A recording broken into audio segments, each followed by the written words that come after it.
Go! Bienvenue dans ce premier épisode qui j'espère va devenir un rendez-vous régulier. On espère que ce sera un podcast, on fera un petit peu d'audio aussi au bout d'un moment, et pour l'instant on est sur de la vidéo, on va discuter avec Arthur pendant 30 minutes. Est-ce que ça va Arthur?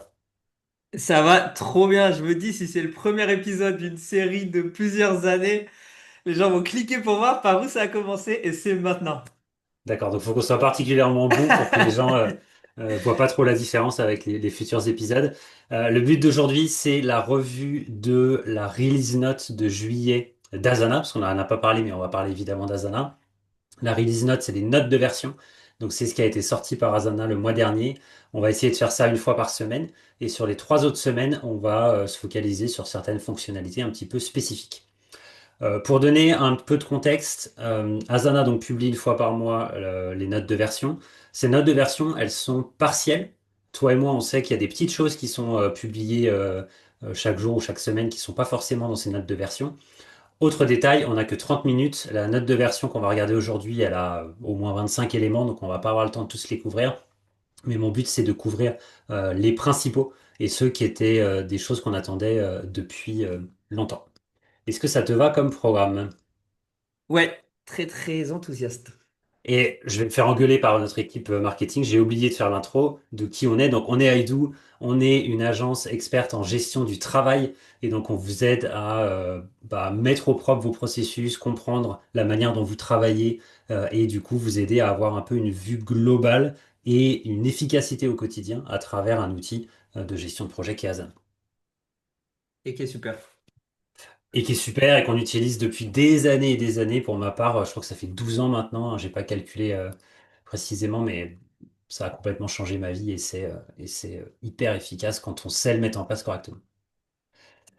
Et Je qu'on vais sait pas utiliser au mieux les dernières fonctionnalités qu'on va voir aujourd'hui. exactement, exactement. Alors la source de vérité qu'on utilise, en tout cas celle qui est publique pour tout le monde, qui nous écoute et qui nous regarde, c'est cette page-là, help.asana.com/article /s pardon /article/release-note au pluriel. Vous tomberez soit sur la version française, soit sur la version anglaise, en fonction de la langue de votre navigateur, et vous avez un historique de tous les mois passés. Alors, généralement, ça arrive, surtout la traduction française, elle arrive quelques jours après la fin du mois. Là, on est le 8 août et on a accès à la version de juillet. Et Donc, je il y a une rajoute, pardon, je release. te coupe, il y a un petit bouton tout en haut à droite hein, si vous voulez changer la langue, si jamais vous n'êtes pas sur la bonne langue, la Oh, petite map merci. ronde là. J'ai Yes. galéré hier à changer de langue et j'y arrivais pas. Merci à Il toi. y a toutes les langues dessus, il y en a plusieurs. Parfait. Comme on a des gens qui nous écoutent potentiellement et qui ne nous regardent pas, je ne vais pas partager beaucoup aujourd'hui. Mon but, c'est vraiment qu'on discute. Et j'ai fait une petite sélection. J'ai sélectionné 4 fonctionnalités dont je veux qu'on parle et on verra si on a le temps de faire les autres. La première, AI Studio Plus, qui est officiellement annoncée. Est-ce que tu veux nous en dire 2 mots, Arthur? Alors, pour préciser, on ne révélera pas le prix ni le nombre de crédits IA qui sont associés, puisqu'en fait, c'est des choses qui ont tendance à évoluer. Et notamment, même là, entre l'enregistrement et vous qui regardez la vidéo d'ici quelques semaines, potentiellement, les nombres auront déjà changé. Donc, on va se garder de donner des chiffres précis, parce que ce sera potentiellement pas pertinent. Mais on peut parler de qu'est-ce que c'est AI Studio Plus, qu'est-ce que c'est AI Studio, qu'est-ce que c'est Plus, et pourquoi on est hyper content que ça arrive enfin. Yes, carrément. Alors, petit rappel, hein, AI Studio, c'est un add-on Asana qui est finalement la fonctionnalité IA la plus avancée d'Asana, donc qui va un petit peu en parallèle des autres fonctionnalités IA qui permet d'ajouter de l'intelligence artificielle dans les règles. Et ça paraît pas grand-chose comme ça, mais c'est énorme parce qu'en fait, tout ce qui est automatisation, au lieu d'être sur des règles très basiques. Là, vous allez être ouvert au monde des prompts et vous allez pouvoir expliquer ce que vous voulez faire et l'IA va pouvoir faire plein de choses automatiquement dans votre Asana de manière très intelligente. Alors, on Et fera un épisode hein, spécialement sur AI Studio. Juste pour préciser, ceux qui veulent déjà tester, vous pouvez. Il y a une chose qui est vraiment importante à comprendre, je voudrais le mentionner maintenant, c'est que certes, vous pouvez prompter et expliquer tout ce que vous voulez. Par contre, l'IA ne fera que les actions que vous précisez dans le moteur de règles. Et ça, c'est hyper important. J'ai encore un client hier qui a fait l'erreur. Par exemple, si vous dites à l'IA, est-ce que tu peux changer la date et poster un commentaire, il faut qu'il y ait les deux actions, changer la date, poster un commentaire, qui soient bien renseignés dans le moteur. Sinon, ça ne marchera pas. Chez iDo, on est partenaire AI Studio certifié. Il n'y en a pas beaucoup dans le monde, mais on en fait partie. Donc n'hésitez pas si vous avez des workflows que vous voulez qu'on regarde ou qu'on vous fasse simplement des démos de la fonctionnalité. Carrément. Et donc, dans ce contexte de AI Studio que tout le monde a commencé, ou beaucoup d'utilisateurs ont commencé à utiliser en version gratuite, la composante qui va bloquer, c'est pas les fonctionnalités de la version gratuite, c'est le nombre de crédits. Alors, on va pas parler aujourd'hui exactement du nombre de crédits, mais en tout cas, c'est ce qui va vous bloquer dans l'utilisation.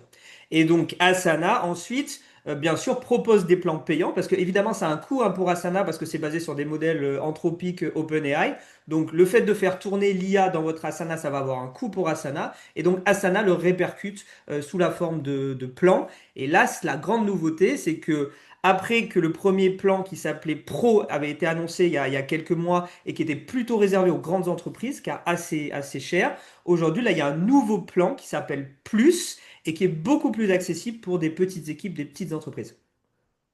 Exactement. Et donc, la nouveauté aussi qui a été annoncée, c'est que AI Studio est disponible pour tout le monde en gratuit. Donc, tout le monde a une version gratuite avec un nombre extrêmement limité de crédits. On parle, je crois, de 200 000 crédits pour l'entreprise au global. Donc, ça part assez vite, mais c'est une bonne manière de tester. AI Studio Pro, qui est l'offre payante, qui est assez onéreuse, mais qui permet d'avoir énormément de crédits, bah, il y avait effectivement rien entre les deux. Et donc plus vient combler finalement ce manque. Donc nous, on est hyper content parce qu'on va enfin pouvoir proposer à des clients de tester pendant une année avec cette offre un petit peu moins onéreuse avant de passer à l'offre supérieure. Trop Carrément. bien. Donc ça, nouveauté numéro une. Nouveauté numéro 2, ça paraît pas comme ça. Alors on est peut-être un peu des geeks, on s'excite facilement, mais filtres multiples dans la vue timeline, dans la vue chronologie. Est-ce que tu veux nous en parler? Oui, alors Dans la un vue projet, je timeline. précise, hein, parce qu'après on parlera des portefeuilles. Dans un projet, voilà, je ne sais pas si tu veux partager l'écran pour ceux qui regardent, mais en tout cas, dans Allez, un j'y vais. projet, il y a plusieurs vues, et la vue chronologique, timeline, c'est une des vues qui permet de voir le projet dans une frise chronologique et d'afficher les différentes tâches sur cette frise-là. C'est une vue qui existait historiquement depuis longtemps, qui était sortie avant la vue Gantt, et donc pas mal de clients, notamment pour son côté user-friendly et graphiquement bien réalisé, utilise cette vue chronologique. Et donc, le problème, c'est que depuis toujours, il manquait la possibilité d'avoir des filtres dans cette vue qui soient liés au champ personnalisé que vous utilisez. Donc, en fait, on utilisait la vue parce qu'on l'aimait bien, mais on était un peu limité par les filtres et donc c'était difficile d'organiser exactement la vue comme on voulait. Surtout que nous, en tant que consultant, on avait tendance à envoyer les gens vers la vue Gantt qui était sortie plus tard, mais qui avait bénéficié d'un petit peu plus d'amour, j'ai envie de dire, de la part d'Asana. Donc il y avait déjà les filtres multiples dans la vue Gantt. Je pense d'ailleurs que la traduction française, c'est Gantt, hein. Il y a pas de... On va essayer de pas faire trop d'anglicisme, hein, mais dans la vue Gantt, il y avait déjà des filtres multiples qui, du coup, viennent d'arriver enfin dans la chronologie. Le gros avantage, c'est que les chronologies, elles ont tendance à devenir très très grandes. La vue chronologie a tendance à ralentir un petit peu au bout d'un moment quand elle est très très longue. Et donc bah là, ça va permettre de filtrer, de ne montrer que les tâches d'une personne, de ne montrer, je pense, que les jalons, on peut le faire. Éventuellement de cacher tout ce qui est dans le passé, de ne regarder que le futur. Donc ça peut aussi alléger beaucoup euh, la vue chronologie. Cette vue chronologie, elle a un autre problème qui malheureusement n'est toujours pas réglé, c'est qu'elle ne se range pas automatiquement. Donc ça, c'est un problème qu'on a souvent avec les clients. On le voit d'ailleurs ici. Il y a certaines lignes où une tâche pourrait très facilement être positionnée sur la même ligne qu'une autre tâche pour gagner un petit peu de place. Et ça, malheureusement, ça ne se fait pas automatiquement. Donc, une astuce pour un peu gagner en clarté, bah, c'est finalement cacher certaines infos de cette chronologie. Et on peut maintenant le faire avec les filtres. Filtres qui sont multiples, donc on peut les cumuler. Et pour les plus geeks d'entre nous, c'est un et qui est utilisé, donc c'est bien la combinaison de tous les filtres. Ce n'est pas un ou qui est utilisé pour ces filtres-là. Donc Tout ça, à hyper fait. important. Vas-y. Ouais, je rajoute que ce qui manque peut-être la dernière brique, la vue chronologique pour qu'elle soit réutilisée par tout le monde à la place de la vue Gantt, c'est le groupe. C'est la possibilité de grouper en haut à droite au niveau des filtres en fonction des champs. Là, il n'y a pas encore ça, ça y est dans la vue Gantt, donc peut-être un jour ça viendra. Tout à fait. Donc là, effectivement, le groupe que vous voyez actuellement, c'est un groupe qui est basé sur les sections natives. C'est ce qu'on a en fait par défaut dans la chronologie, et malheureusement dans la vue chronologie, on ne peut pas grouper par autre chose. On espère que ça va venir. Alors Asana, bon, pour être honnête, sont pas toujours très très bons dans le fait de typiquement, quand les groupes sont sortis, ils n'ont pas mis les groupes partout dès le premier jour. Donc petit à petit, ils vont faire des améliorations et donc c'est très sympa de voir que les filtres arrivent.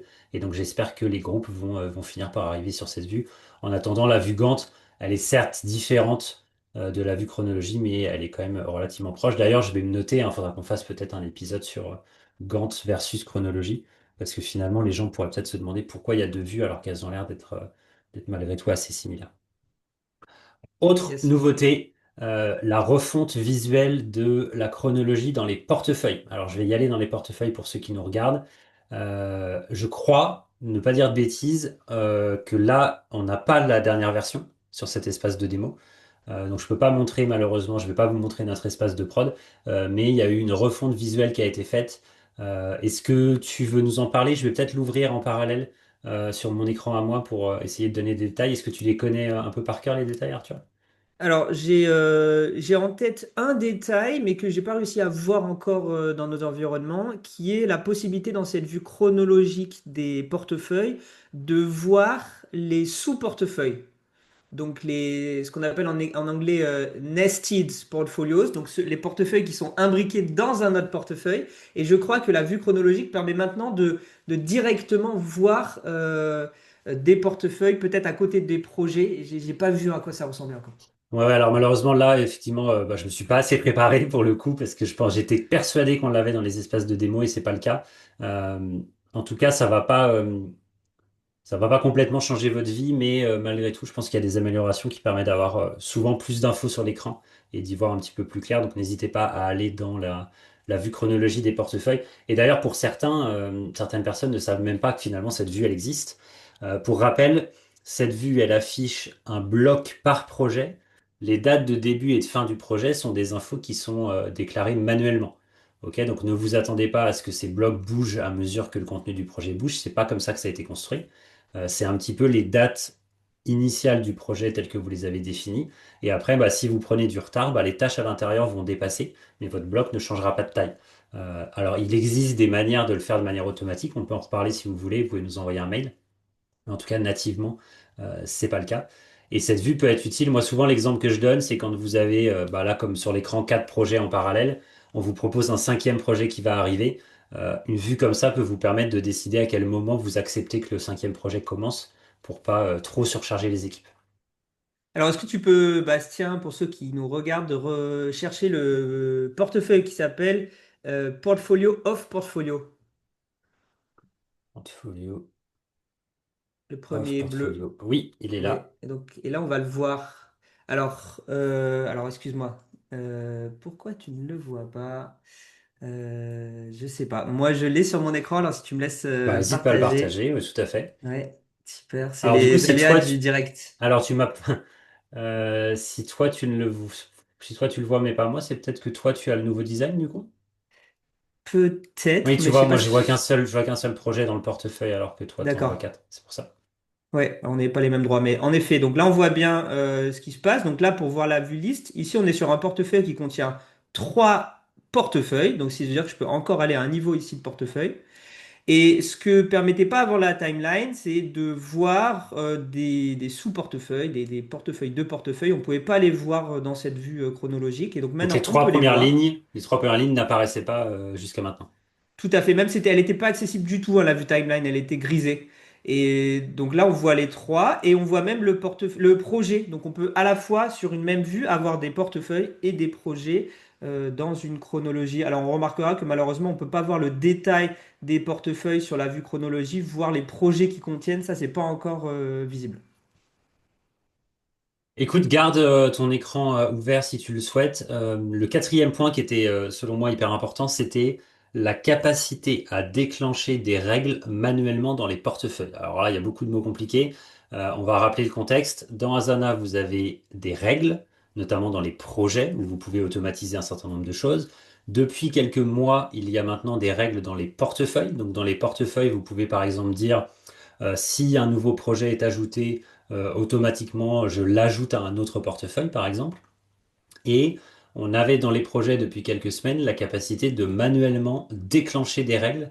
Donc vraiment, on faisait un clic droit, lancer la règle, ce qu'on n'avait pas dans les portefeuilles. Et donc maintenant, c'est le cas. Est-ce que tu veux prendre quelques minutes pour faire une petite démo, peut-être créer une règle qu'on lance à la main?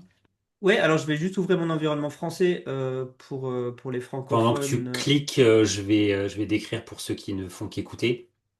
Donc, on va dans un portefeuille, on va dans la partie personnalisée pour créer une règle. En l'occurrence, la règle qu'on peut faire, c'est, on va voir, on va improviser une règle, je pense que tu vas trouver. Et donc, dans les déclencheurs, vous avez tous les déclencheurs existants. Par exemple, bah, du travail a été ajouté à ce portefeuille, le propriétaire a été modifié. Et il y a un nouveau déclencheur qui est arrivé qui s'appelle la règle est exécutée manuellement. Quand vous sélectionnez ce déclencheur, Asana vous invite à renseigner le nom du déclencheur. Donc c'est ce que vous verrez quand vous ferez par exemple le clic droit. Cela vous permettra du coup de lancer la règle manuellement. À noter que ce déclencheur peut être combiné avec d'autres déclencheurs. C'est-à-dire que si vous voulez par exemple faire une règle qui se déclenche quand le propriétaire a changé, mais que malgré tout parfois vous avez besoin de le lancer manuellement, notamment quand vous êtes dans une logique de création, de débat, vous êtes en cours de création de votre règle, ça peut être pas mal de la lancer manuellement. Vous pouvez tout à fait combiner les déclencheurs. Là, on va voir la capacité d'improvisation d'Arthur qui va imaginer des déclencheurs avec des actions. Voilà, donc envoyer vers un certain portefeuille. Donc ça, c'est le label qu'il a utilisé pour déclencher la règle. Et il va choisir comme action le fait d'ajouter à un autre portefeuille. Voilà, n'importe lequel.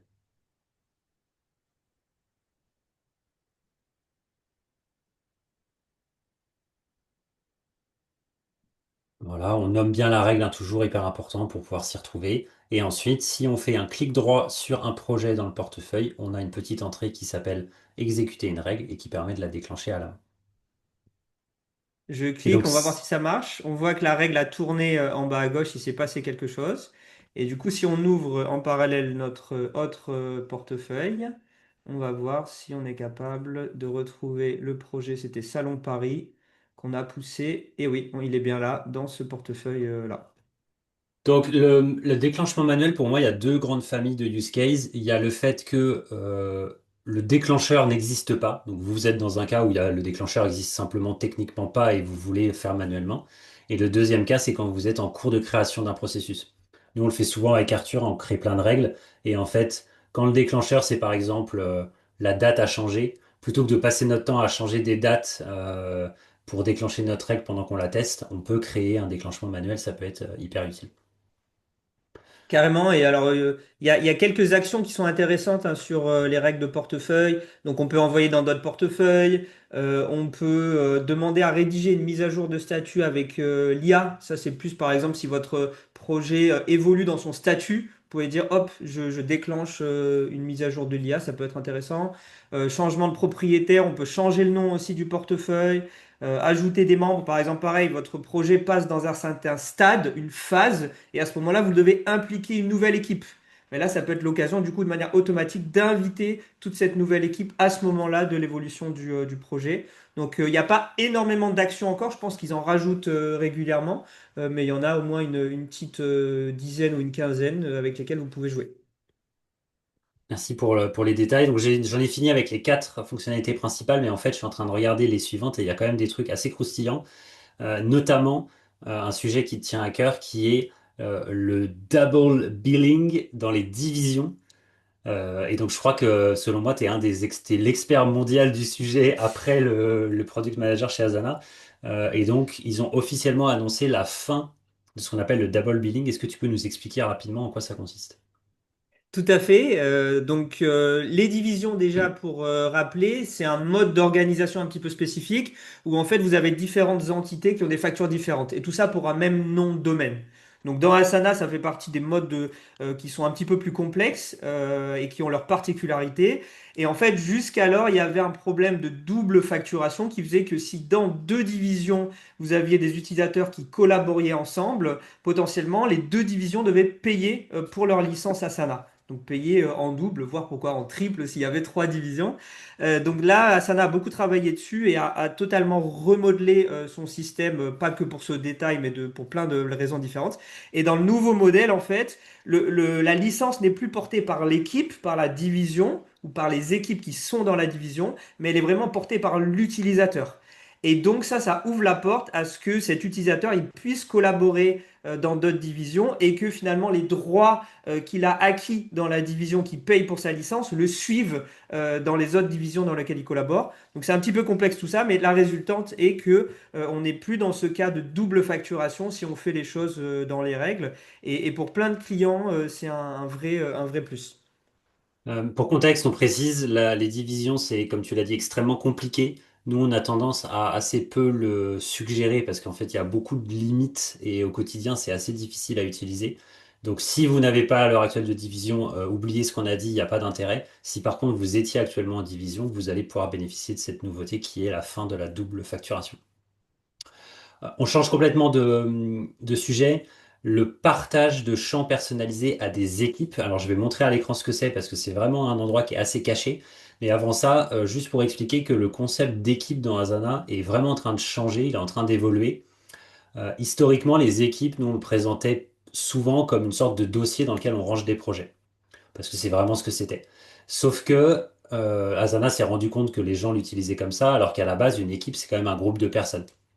Et donc Asana est en train d'un peu de redonner ses lettres de noblesse aux équipes en disant une équipe c'est bien un groupe de personnes. Et en fait, on va pouvoir de plus en plus utiliser ces équipes à différents endroits.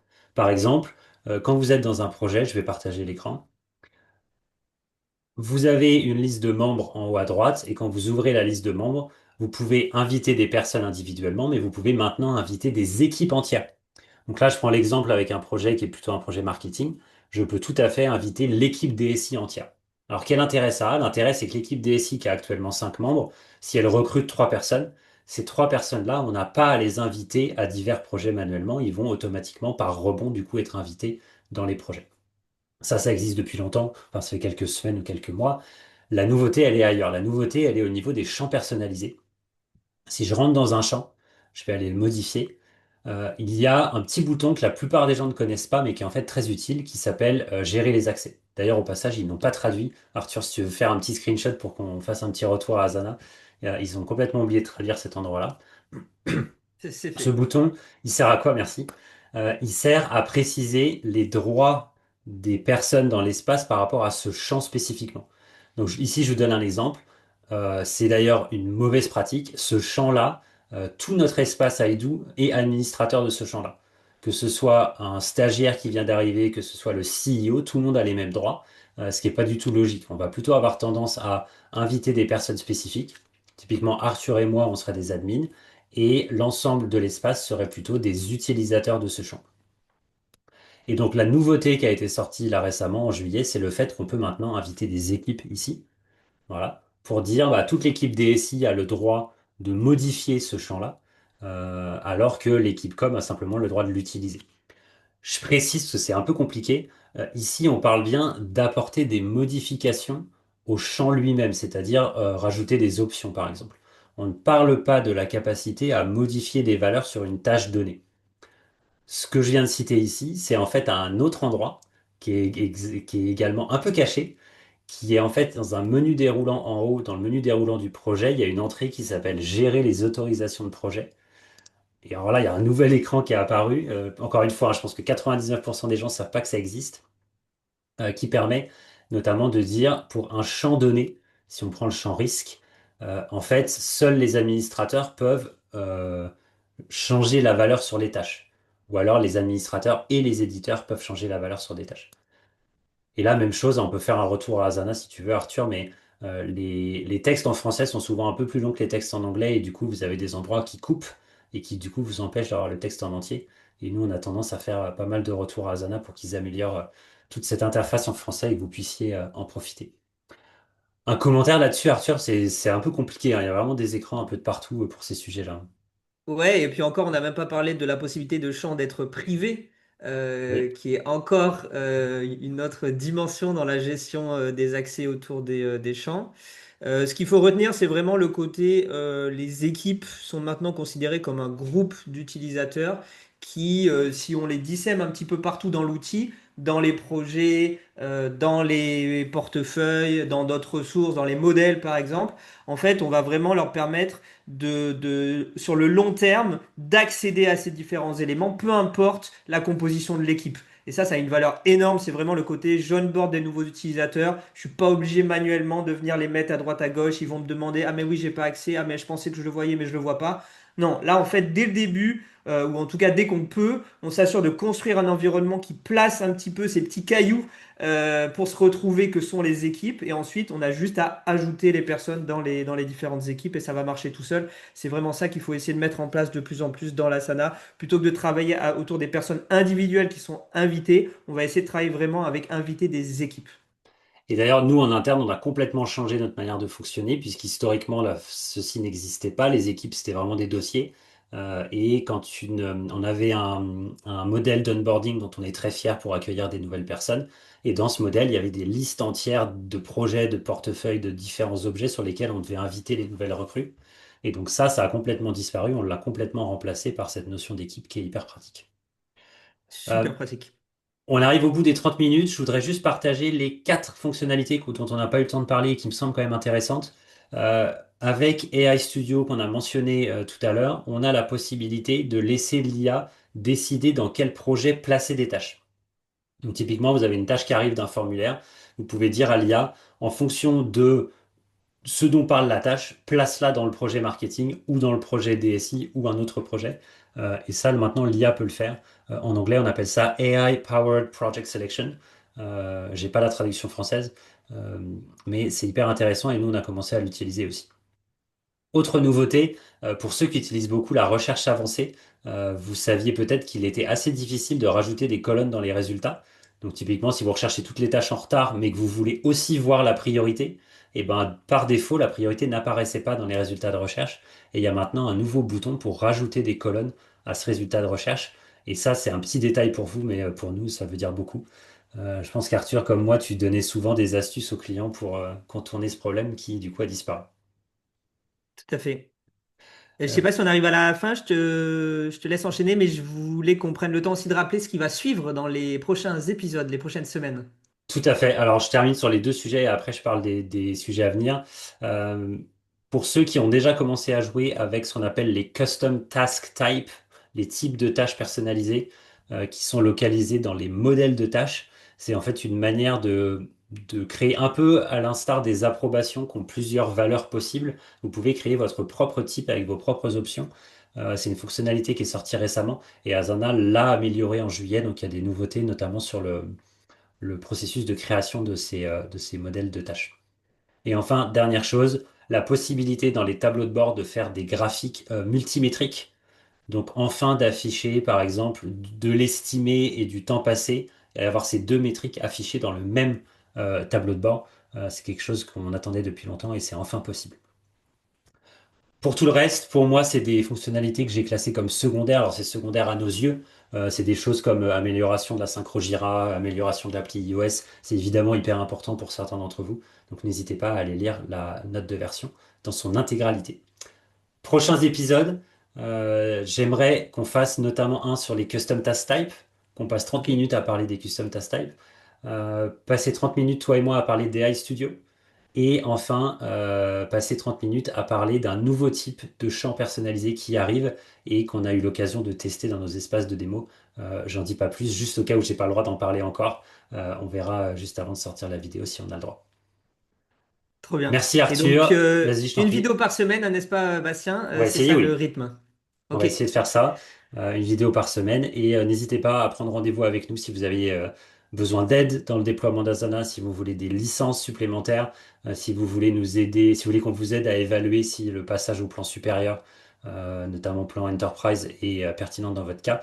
Vous pouvez booker une démo avec notre équipe en utilisant le lien dans la description. Merci Arthur. merci Bastien, à la semaine prochaine.